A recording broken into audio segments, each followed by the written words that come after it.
നമസ്കാരം. Kerala media academy അവതരിപ്പിക്കുന്ന മാധ്യമജാലകത്തിന്റെ 346 എപ്പിസോഡിലേക്ക് എല്ലാവർക്കും സ്വാഗതം. നല്ല മഴ പെയ്യുന്ന ഒരു വെളുപ്പാങ്കാലത്ത് വീടിന്റെ മുറ്റത്ത് വന്ന് വീഴുന്ന നനഞ്ഞൊട്ടിയ ഒരു പത്രം നമ്മളോട് എന്താണ് പറയുന്നത്? യുദ്ധവും ദുരന്തങ്ങളും കണ്ണീരും മാത്രമല്ല, സ്നേഹവും കാരുണ്യവും മനുഷ്യാധ്വാനത്തിന്റെ മഹാനേട്ടങ്ങളും റിപ്പോർട്ട് ചെയ്യുന്ന മാധ്യമ പ്രവർത്തകന്റെ തൊഴിലിന്റെ മഹത്വം എന്താണ്?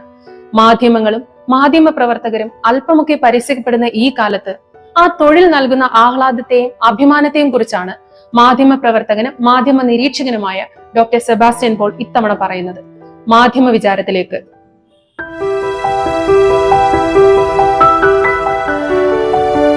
മഴക്കാലം വരുമ്പോൾ എല്ലാവർക്കും പൊതുവെ സന്തോഷമാണ്, കുട്ടികൾക്ക് പ്രത്യേകിച്ചും. മഴ നനഞ്ഞും കെട്ടിക്കിടക്കുന്ന വെള്ളത്തിൽ കളിച്ചും സ്കൂളിൽ പോവുക, നനയുക, ഇതൊക്കെ സന്തോഷം നൽകുന്ന കാര്യങ്ങളാണ്.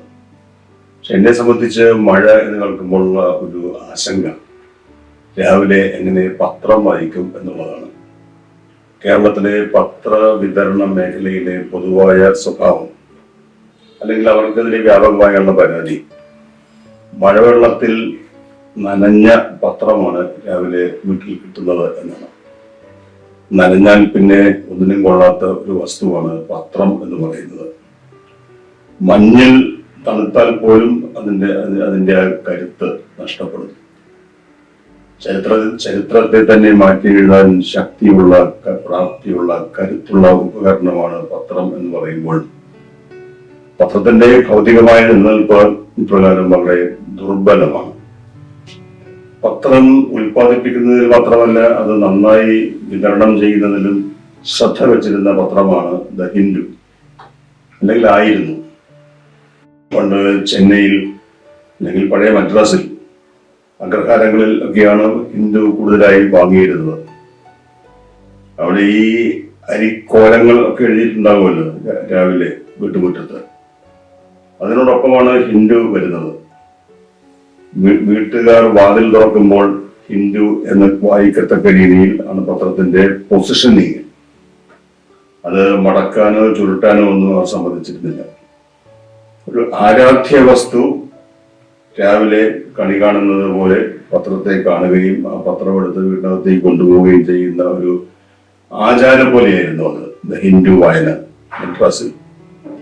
ഇന്നിപ്പോ അതൊക്കെ പോയി പത്രം എന്നത് ചുരുട്ടിക്കൂട്ടി വലിച്ചെറിയുന്നതിനുള്ള അതിലും ഒരു കൗതുകമുണ്ട് കേട്ടോ. ചില ഈ ഫ്ലാറ്റുകളിലൊക്കെ അപ്പാർട്ട്മെന്റുകളിലൊക്കെ കൃത്യമായി ഓരോ ഫ്ലോറിലേക്കും റോഡിൽ നിന്ന് പത്രം വലിച്ചെറിയുന്ന കാഴ്ച, അതിനൊരു വൈദഗ്ധ്യം ആവശ്യമുണ്ട്, കൗശലം ആവശ്യമുള്ള പണി തന്നെയാണ്.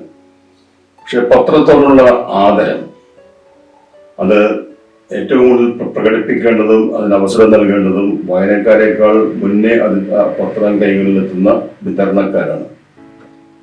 അതുകൊണ്ട് മഴയിൽ നനഞ്ഞ് ഈറനായ പത്രമല്ല, നല്ല കരുത്തുള്ള, ഓജസ്സുള്ള, വൈബ്രന്റ് ആയ പത്രമാണ് അച്ചടിയന്ത്രത്തിൽ നിന്ന് കിട്ടുന്ന വഴിക്ക് അതിന്റെ പുതുമ നഷ്ടപ്പെടാതെ അതിന്റെ ആ സുഗന്ധം നിലനിൽക്കെ തന്നെ വായനക്കാരിലേക്ക് എത്തിക്കേണ്ടത്. വെറുതെ പത്ര വിതരണ മേഖലയിൽ പ്രവർത്തിക്കുന്നവരുടെ ശ്രദ്ധയ്ക്ക് വേണ്ടി ഞാൻ ഈ കാര്യങ്ങൾ പറഞ്ഞു എന്നേ ഉള്ളൂ. മാധ്യമ പ്രവർത്തകർ അവരുടെ ഒരു വാർത്തയെക്കുറിച്ച് സാങ്കേതികമായി പറയാറുള്ളത് സ്റ്റോറി എന്നാണ്. എന്നാൽ വാർത്തകൾ കഥയല്ല, വാർത്തകൾ ഭാവനാലോകത്ത് വിരിയുന്നതുമല്ല, മുന്നിലുള്ള യാഥാർത്ഥ്യമാണ്. മാധ്യമ പ്രവർത്തകർ അത് കാണുന്നു, അറിയുന്നു, റിപ്പോർട്ട് ചെയ്യുന്നു. വാർത്താശേഖരണം അതാണ് പത്രങ്ങളിൽ കാണുന്നതും വായിക്കുന്നതും. സംഭവം ആണ്, അല്ലെങ്കിൽ നടന്ന കാര്യമാണ് വാർത്തയാവുന്നത്. സംഭവിച്ച കാര്യം എന്ന് പറയുമ്പോൾ യഥാർത്ഥമായി ഉള്ള ഒരു ആവിഷ്കാരം, ഒരു യാഥാർത്ഥ്യത്തിന്റെ യഥാർത്ഥമായ ആവിഷ്കാരം ആണല്ലോ വാർത്ത എന്ന രൂപത്തിൽ നമ്മുടെ മുന്നിൽ എത്തുന്നത്. പക്ഷേ മാധ്യമ പ്രവർത്തകർ, പത്രപ്രവർത്തകരുടെ ഭാഷയിൽ, പത്രപ്രവർത്തനത്തിലെ ഭാഷയിൽ വാർത്തയെ വിശേഷിപ്പിക്കുന്നത് സ്റ്റോറി എന്നാണ്. സ്റ്റോറി എന്ന് പറഞ്ഞാൽ നമുക്കറിയാവുന്നത് കഥ എന്നാണ്. കഥ എന്ന് പറഞ്ഞാൽ അതൊരു സാങ്കല്പികമായ മനോവ്യാപാരത്തിൽ നിന്ന് ഉണ്ടാകുന്ന ഒരു സൃഷ്ടിയാണ് കഥ. അപ്പോൾ യഥാർത്ഥത്തിൽ സംഭവിച്ചതിനെ എഴുതിയതിനു ശേഷം സ്റ്റോറി എന്ന് വിളിക്കുന്നവരാണ് പത്രപ്രവർത്തകർ. ഒരു നല്ല സ്റ്റോറി എന്നായിരിക്കും അത് പറയുന്നത്. ഹ്യൂമൻ ഇൻട്രസ്റ്റ് സ്റ്റോറി അങ്ങനെയല്ല, സ്റ്റോറി. പത്രഭാഷയിൽ സ്റ്റോറി എന്ന് കേട്ടാൽ അത് വാർത്ത എന്ന് വായനക്കാർ മനസ്സിലാക്കണം. അപ്പൊ ഈ വാർത്തയെ കഥയാക്കുന്നവരുണ്ട്, കഥയെ വാർത്തയാക്കുന്നവരുമുണ്ട്. യാഥാർത്ഥ്യം എന്ന് പറയുമ്പോൾ അവിടെ സങ്കല്പത്തിന്റെ പ്രാധാന്യം വളരെ കൂടുന്നുണ്ട്. ഇവിടെ ഈ വാർത്ത, ആ വാക്കിൽ തന്നെ ഉണ്ടല്ലോ, ഈ വാർത്തെടുക്കുക എന്നൊരു ഒരു ഒരു വാക്കിന്റെമായി ബന്ധമുണ്ട്. ഈ വാർത്ത എന്ന് പറയുമ്പോൾ അത് ഫാബ്രിക്കേറ്റ് ചെയ്യുന്നതാണ്. വാർത്തെടുക്കുക എന്ന് പറഞ്ഞാൽ വാർത്തെടുക്കുന്നത് ഫാബ്രിക്കേറ്റ് ചെയ്യപ്പെടുന്നതായ ഒന്നായിരിക്കരുത് വാർത്ത. അതിന് ഒരു യാഥാർത്ഥ്യത്തിന്റെ സത്യസന്ധത എപ്പോഴും ഉണ്ടാവണം. ലോക പ്രശസ്തരായ പല സാഹിത്യകാരന്മാരും മികച്ച മാധ്യമ പ്രവർത്തകർ കൂടിയായിരുന്നു. എന്ന് മാത്രമല്ല, സർഗാത്മക രചനയേക്കാൾ മാധ്യമ പ്രവർത്തനമായിരുന്നു തങ്ങൾക്ക് കൂടുതൽ ഇഷ്ടമെന്ന് അവരിൽ പലരും അഭിപ്രായപ്പെട്ടിട്ടുമുണ്ട്. നല്ല കഥയെഴുത്തുകാർ നല്ല റിപ്പോർട്ടർമാർ കൂടിയാണ്, നല്ല ജേർണലിസ്റ്റുകൾ കൂടിയാണ്. പക്ഷെ അവർക്ക് സംതൃപ്തി നൽകുന്നത് നൊബേൽ സമ്മാനത്തിന് അർഹമായ കൃതി എഴുതുന്നവരാണെങ്കിൽ പോലും അവർ സംതൃപ്തരാകുന്നത് പത്രത്തിന് വേണ്ടി ഒരു വാർത്ത എഴുതുമ്പോഴാണ്. ഇങ്ങനെ പറഞ്ഞിട്ടുള്ളത് ഞാനല്ല, നമുക്കെല്ലാം പരിചയമുള്ള മാർക്കസ്, അദ്ദേഹം പറഞ്ഞിട്ടുള്ളതാണ്. ഈ കഴിഞ്ഞ ദിവസം മരിച്ച ഒരു ജനപ്രിയ നോവലിസ്റ്റ് ഫ്രെഡറിക് ഫോർസൈത്ത്, ഇംഗ്ലീഷ് നോവലിസ്റ്റാണ്. അദ്ദേഹവും മാധ്യമപ്രവർത്തകനായിരുന്നു. മാധ്യമപ്രവർത്തനം എന്ന് പറയുമ്പോൾ സംഘർഷ മേഖലയിൽ നേരിട്ട് റിപ്പോർട്ടിങ്ങിന് പോയിട്ടുള്ള ആളാണ് ഫ്രെഡറിക്. അദ്ദേഹം പത്രപ്രവർത്തകൻ എന്ന നിലയിൽ ജോലി ചെയ്തിട്ടുള്ളത് റോയിട്ടേഴ്സ്, BBC എന്നീ സ്ഥാപനങ്ങൾക്ക് വേണ്ടിയാണ്. അദ്ദേഹത്തിന്റെ ആ ഒരു വലിപ്പം നമുക്ക് ഊഹിക്കാം. അദ്ദേഹവും പറഞ്ഞിട്ടുണ്ട്, എനിക്ക് നോവൽ എഴുതുന്നതിനേക്കാൾ ഇഷ്ടം, എനിക്ക് സംതൃപ്തി നൽകുന്നത് വാർത്ത എഴുതുമ്പോഴാണ് എന്ന്. ശരിയോ തെറ്റോ എന്ന് നമുക്ക് അറിഞ്ഞുകൂടാ. പക്ഷെ ഈ ഫ്രെഡറിക് ഫോർസൈത്തിനെ നമുക്ക് പരിചയമുള്ളത് നോവലിസ്റ്റ് എന്ന നിലയ്ക്കാണ്. അദ്ദേഹം മാധ്യമ പ്രവർത്തകൻ എന്ന നിലയിൽ ആഫ്രിക്കയിലെ നൈജീരിയൻ ആഭ്യന്തര യുദ്ധം റിപ്പോർട്ട് ചെയ്യാൻ പോയി. ബയാഫ്രയിൽ അദ്ദേഹം ദീർഘകാലം ഉണ്ടായിരുന്നു. റിപ്പോർട്ടർമാർ പക്ഷപാതരഹിതമായി വാർത്ത ശേഖരിക്കണം എന്ന് പറയുമ്പോഴും പക്ഷപാതം സമ്മതിച്ചുകൊണ്ട് തന്നെ എഴുതിയിട്ടുള്ള ആളാണ് ഫ്രെഡറിക് ഫോർസൈത്ത്. അദ്ദേഹത്തിന്റെ ബയാഫ്ര സ്റ്റോറി എന്ന പുസ്തകം, അതാ ബയാഫ്രൻ വിഷയം ഒരു കാലത്ത് വലിയൊരു വിഷയമായിരുന്നു ബയാഫ്ര. ആ ബയാഫ്രയിലെ ജനങ്ങളോട്, കഷ്ടപ്പെടുന്ന പ്രയാസപ്പെടുന്ന ജനങ്ങളോട് ഐക്യദാർഢ്യം പ്രകടിപ്പിച്ചുകൊണ്ട്, സഹാനുഭൂതി പ്രവർത്തിച്ചുകൊണ്ട് പക്ഷപാതപരമായി തന്നെയാണ് ഫ്രെഡറിക് ഫോർസൈത്ത് തന്റെ പുസ്തകങ്ങളൊക്കെ എഴുതിയിട്ടുള്ളത്. അതിന്റെ കൂടെയാണ് നോവലുകൾ. നോവൽ എന്ന് പറയുമ്പോൾ ജനപ്രിയ നോവലുകളാണ്. ജനപ്രിയ നോവലുകളെ എപ്പോഴും ഒന്ന് തരം താഴ്ത്തി ഇടിച്ചു കാണിക്കുന്ന പ്രവണത നമ്മുടെ നിരൂപകർക്കൊക്കെ ഉണ്ട്. അതൊന്നും കൊള്ളാത്ത കാര്യമാണ് നമ്മുടെ. മലയാളത്തിലാണെങ്കിൽ ജനപ്രിയ നോവൽ എന്ന് പറഞ്ഞാൽ മാ എന്നൊരു അക്ഷരം ചേർത്തു ഒന്ന് ഇകഴ്ത്തി പറയും. അതൊരു ഇംഗ്ലീഷിലാണെങ്കിൽ പൾപ്പ് എന്ന് പറയും, പൾപ്പ് ഫിക്ഷൻ എന്ന് പറയും. പൾപ്പിന്റെ മലയാളത്തിലേക്ക് വരുമ്പോൾ ചവർ എന്ന് വരെ ഉപയോഗിക്കുന്ന വാക്ക് ഉപയോഗിക്കാറുണ്ട്. പക്ഷെ അതിനേക്കാളൊക്കെ ഉപരിയായി ബൃഹത്തായ ഈ നോവലുകൾ അത് വെറുതെ ചവർ എഴുതുന്നത് പോലെ എഴുതി കൂട്ടുന്നതല്ല. അതിന് പിന്നിൽ ആ നോവലിസ്റ്റിന്റെ ദീർഘകാലത്തെ അനുഭവമുണ്ട്, അനുഭവ പരിജ്ഞാനമുണ്ട്, സമ്പത്തുണ്ട്, ഗവേഷണമുണ്ട്. ഓരോ വിഷയങ്ങളെ കുറിച്ചും ഗവേഷക സംഘത്തെ കൂടി ഇരുത്തി നല്ല നിലയിൽ ഗവേഷണം നടത്തി കാര്യങ്ങൾ മനസ്സിലാക്കി വസ്തുതാപരമായി ശരിയായ കാര്യങ്ങളാണ് ഈ നോവൽ രൂപത്തിൽ അവർ എഴുതുന്നത്. ഈ ഫ്രെഡറിക് ഫോർസൈത്തിന്റെ പ്രസിദ്ധമായ ഒരു novel the day of the jacquard, ഒരു പ്രസിദ്ധമായ നോവലാണ്, സിനിമയായിട്ടുണ്ട്. മലയാളത്തിൽ പോലും ആ കഥയെ ഏകദേശം അടിസ്ഥാനമാക്കി സിനിമ വന്നിട്ടുണ്ട്. അത് French president De Gaulle, Charles de Gaulle എന്നൊക്കെയാണ് ഫ്രഞ്ച് ഉച്ചാരണം. നമുക്ക് പരിചയമുള്ളത് ചാൾസ് ഡിഗോൾ എന്നാണ്. ഡിഗോളിനെ വധിക്കുന്നതിന്, അതായത് അൾജീരിയക്ക്, ഫ്രഞ്ച് കോളനിയായിരുന്ന അൾജീരിയക്ക് സ്വാതന്ത്ര്യം അനുവദിച്ചതിനെ അനുകൂലിക്കാത്ത ഒരു വിഭാഗം അവരാണ് ജക്കാൾ എന്നു പേരുള്ള ഒരു വാടക കൊലയാളിയെ ഡിഗോളിനെ വധിക്കുന്നതിനുള്ള ദൗത്യവുമായി അയക്കുന്നത്. രസകരമായി വായിച്ചു പോകാവുന്ന, രസം എന്ന് വെച്ചാൽ ഉദ്വേഗത്തോടെ വായിക്കാവുന്ന ഒരു നോവലാണ്. ഏറ്റവും ഒടുവിൽ എല്ലാം ശരിയായിരുന്നു. ജക്കാളിന്റെ ഈ വാടക കൊലയാളിയുടെ വെടിയുണ്ട ഡിഗോളിന് നേരെ പായുകയാണ്. ആ ഒരു ഒരു ഒരു ഒരു ചെറിയ ഒരു സമയം അതിനിടയിൽ അത് പാളിപ്പോയി. ഡിഗോൾ രക്ഷപ്പെട്ടു. അത്രമാത്രം ഉദ്വേഗജനകമായ ഒരു നോവൽ എന്ന് പറയുമ്പോൾ അതിൽ പല കാര്യങ്ങളും വരുന്നുണ്ട്. വെറുതെ ഒരു നോവലല്ല, സങ്കല്പം മാത്രമല്ല, യാഥാർത്ഥ്യം കൂടി ഇടകലർന്നാണ് ആ നോവൽ എഴുതപ്പെടുന്നത്. ബ്രിട്ടീഷ് റോയൽ എയർഫോഴ്സിൽ പണിയെടുത്തിട്ടുള്ള, റോയിട്ടേഴ്സിലും BBC-യിലും പണിയെടുത്തിട്ടുള്ള, സംഘർഷ ഭൂമിയിൽ നേരിട്ട് പോയി റിപ്പോർട്ട് ചെയ്തിട്ടുള്ള, അവയെ അടിസ്ഥാനമാക്കി ഗഹനമായ ഭാഷയിൽ പഠനാർഹമായ പുസ്തകങ്ങൾ എഴുതിയിട്ടുള്ള ഒരു ജനപ്രിയ നോവലിസ്റ്റ്, അതാണ് ഈ ഫ്രെഡറിക് ഫോർസൈത്ത്. അദ്ദേഹത്തിന്റെ മരണത്തെ തുടർന്ന് അദ്ദേഹത്തെ കുറിച്ച് ധാരാളം ലേഖനങ്ങളും ഒക്കെ നമ്മുടെ മലയാളം പത്രങ്ങൾ ഉൾപ്പെടെ വന്നിട്ടുണ്ട്. അപ്പൊ അങ്ങനെ ജേർണലിസം ഇവിടേക്ക് ഓർക്കുമ്പോൾ മനസ്സിൽ വരുന്നത് മാധ്യമ പ്രവർത്തനവും ആയിട്ടുള്ള ബന്ധം. സർഗാത്മകമായ പ്രവർത്തനമാണ് ഈ കഥാരചന എന്ന് പറയുന്നത്. സർഗാത്മകമായി കഥകൾ രചിക്കുന്നവർ, അത് ഗബ്രിയേൽ ഗാർഷ്യ മാർക്കസിനെ പോലെ നൊബേൽ സമ്മാനത്തിന്റെ നിലവാരത്തിലുള്ളതാകാം, ഫ്രെഡറിക് ഫോർസൈത്തിനെ പോലെ ഗൗരവമുള്ള വിമർശകർ പൾപ്പ് ഫിക്ഷൻ എന്നൊക്കെ പറഞ്ഞ് തള്ളിക്കളയുന്ന വിഭാഗത്തിൽപ്പെട്ടതാകാം. ഏതായാലും അവിടെ സാങ്കല്പികമായ ആ ഒരു ലോകത്ത് അവർ വ്യാപരിക്കുമ്പോഴും യാഥാർത്ഥ്യം നൽകുന്ന സർഗാത്മകത അത് അവരുടെ നോവലുകളെ സവിശേഷമാക്കുന്നു. 2025 ജൂൺ 12 ഒരു കറുത്ത വാർത്താ ദിനമായിരുന്നു. ഗുജറാത്തിലെ അഹമ്മദാബാദിൽ എയർ ഇന്ത്യ വിമാനം കത്തിയമർന്ന് 265-ലധികം പേർ മരണപ്പെട്ട ദിനം. ആ ദുരന്ത വാർത്തയും ചിത്രങ്ങളും പത്രങ്ങളിൽ ദൃശ്യമായതിനെ കുറിച്ച് senior photo journalist B Chandrakumar സംസാരിക്കുന്നു.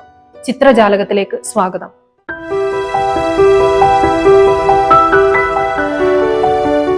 വിമാനത്തിലുണ്ടായിരുന്ന ഒരാളൊഴികെ 241 പേരും മരണപ്പെട്ട ഒരു ദുരന്ത വാർത്തയുടെ ദൃശ്യങ്ങളായിരുന്നു ജൂൺ 13 പത്രങ്ങൾ നിറയെ.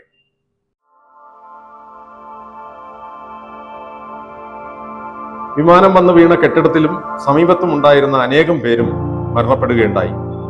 ലണ്ടനിലേക്ക് പോകാൻ അഹമ്മദാബാദ് വിമാനത്താവളത്തിൽ നിന്ന് പറന്നുയർന്ന വിമാനം കേവലം 8 മിനിറ്റിനുള്ളിൽ താഴെ വീണ് കത്തിയമരുകയായിരുന്നു. 300ഓളം ജീവനുകളും അവരുടെ സ്വപ്നങ്ങളുമാണ് ചാരമായത്. അതിന്റെ വ്യത്യസ്ത ചിത്രങ്ങൾക്കൊപ്പം അത്ഭുതകരമായി രക്ഷപ്പെട്ട വിശ്വാസ് കുമാറിന്റെയും മരണപ്പെട്ടവരിൽ പ്രധാനിയായ മുൻ ഗുജറാത്ത് മുഖ്യമന്ത്രി വിജയ് രൂപാണിയുടെയും ഏക മലയാളി യാത്രക്കാരി രഞ്ജിതയുടെയും ചിത്രങ്ങൾ ഒന്നാം പേജിൽ ഇടം പിടിച്ചു.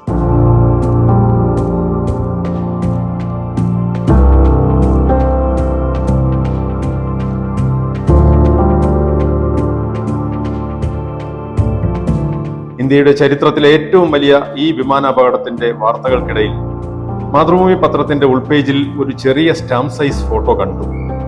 മുതിർന്ന മാധ്യമപ്രവർത്തകൻ കെ ഗോവിന്ദൻകുട്ടിയുടെ ചിത്രം. തകർന്ന പുഷ്പക് വിമാനത്തിൽ പ്രധാനമന്ത്രി എന്ന തലക്കെട്ടിൽ ഒരു വാർത്തയും. മരണമുഖത്ത് നിന്ന് ലോകത്തെ അറിയിച്ച് ഗോവിന്ദൻകുട്ടി എന്ന് മറ്റൊരു തലക്കെട്ടും. 1977 ആസാമിലുണ്ടായ വിമാനാപകടത്തിൽ നിന്ന് തലനാരിഴയ്ക്ക് അന്നത്തെ പ്രധാനമന്ത്രി മൊറാർജി ദേശായി രക്ഷപ്പെട്ടു. ആ വിമാനത്തിൽ ആകാശവാണിയുടെ ലേഖകനായിരുന്ന ഗോവിന്ദൻകുട്ടിയും ഉണ്ടായിരുന്നു. അത് റിപ്പോർട്ട് ചെയ്ത അനുഭവമായിരുന്നു ആ വാർത്തയിൽ. രാത്രി 8 മണിക്കായിരുന്നു സംഭവം. വിമാനം വന്നു വീണത് ഒരു വയലിൽ. ചുറ്റും നിലവിളിയും ഇരുട്ടും. തപ്പിത്തടഞ്ഞ് വിമാനത്തിന്റെ ചിറകിലൂടെ വയലിലേക്ക് ചാടി. വാർത്ത ലോകത്തെ അറിയിക്കാൻ അവിടെ നിന്ന് എഴുന്നേറ്റ് 8 കിലോമീറ്റർ നടന്ന് കരസേനയുടെ ഓഫീസിലെത്തി. രാത്രി 10:30 ആകാശവാണിയുടെ ഡൽഹി ന്യൂസ് ബ്യൂറോയിൽ ആ സ്കൂപ്പ് വാർത്ത അറിയിച്ചു. 11 മണിക്ക് ചരിത്രത്തിൽ രേഖപ്പെടുത്തിയ ആ ബ്രേക്കിംഗ് ന്യൂസ് ആകാശവാണിയിലൂടെ ലോകമറിയും. ആകാശവാണി ലേഖകനും ദീർഘകാലം ഇന്ത്യൻ എക്സ്പ്രസിന്റെ ബ്യൂറോ ചീഫുമായിരുന്ന കെ ഗോവിന്ദൻകുട്ടിയുടെ അനുഭവങ്ങൾ മാധ്യമ വിദ്യാർത്ഥികൾക്ക് ഒരു മുതൽക്കൂട്ടാണ്. അറബിക്കടലിലെ കപ്പൽ അപകടങ്ങൾ ജനമനസ്സുകളിൽ സൃഷ്ടിച്ച ആശങ്ക മാധ്യമങ്ങളിൽ പ്രതിഫലിച്ച രീതിയാണ് ഈ ആഴ്ച വാക്കിലെ ശരിയിൽ ST പ്രിൻസ് ചർച്ച ചെയ്യുന്നത്.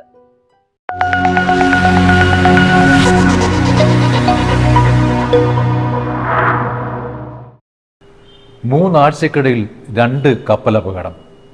ഒരിടത്ത് കപ്പൽ മുങ്ങുന്നു, രണ്ടാമതിടത്ത് തീപിടിക്കുന്നു, പൊട്ടിത്തെറിക്കുന്നു. കേരള തീരത്തിനടുത്ത് ഉണ്ടായ ഈ 2 അപകടങ്ങൾ നിമിത്തം കേരളത്തിലുടനീളം ആശങ്ക പടർന്നതിൽ ഒരത്ഭുതവുമില്ല.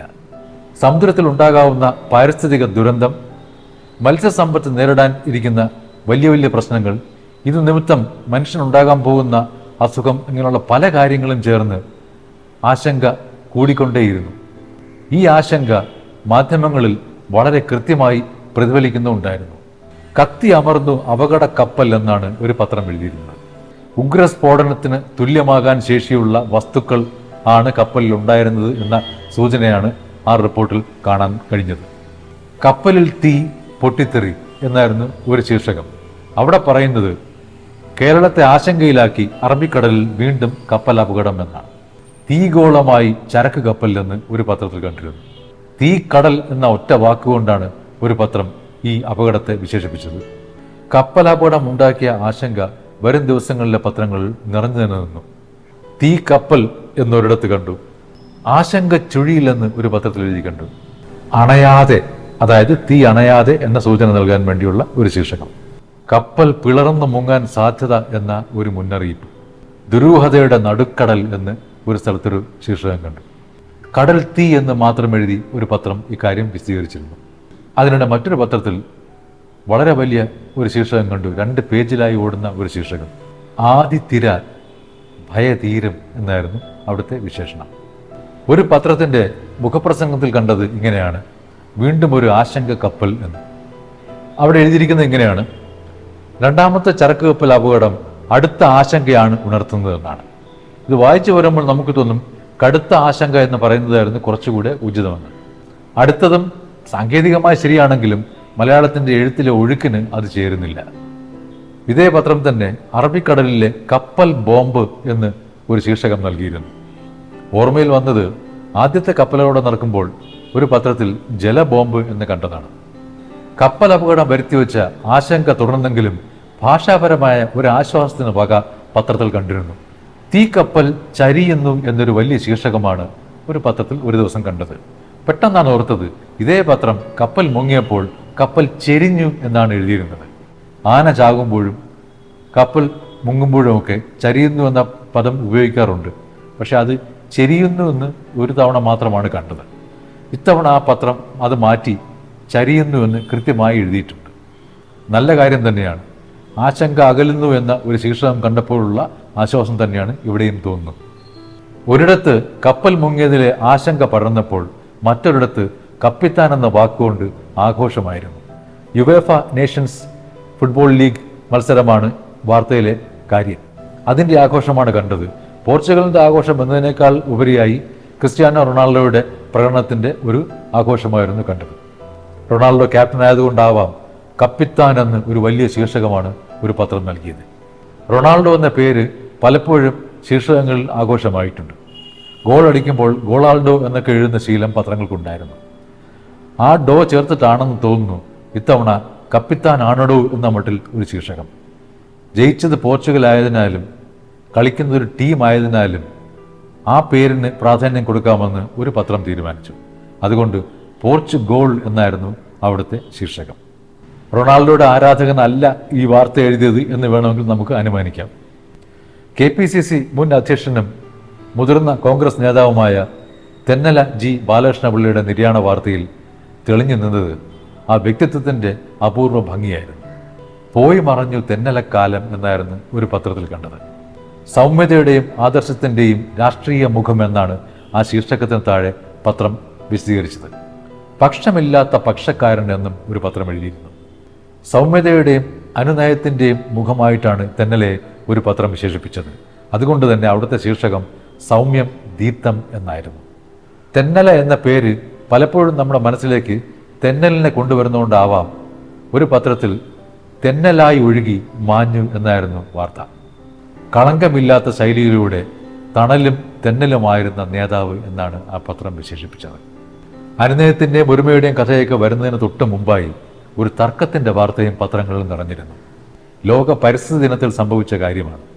ഭാരതാംബയുടെ ചിത്രത്തിൽ പുഷ്പാർച്ചന നടത്തണമെന്ന് രാജ്ഭവനും ഭരണഘടനാപരമല്ലാത്ത ഒരു കാര്യവും ചെയ്യേണ്ടതില്ലെന്ന് സർക്കാരും നിലപാടെടുത്തതോടെ ഒരു തർക്കം അവിടെ ഉടലെടുക്കുകയായി.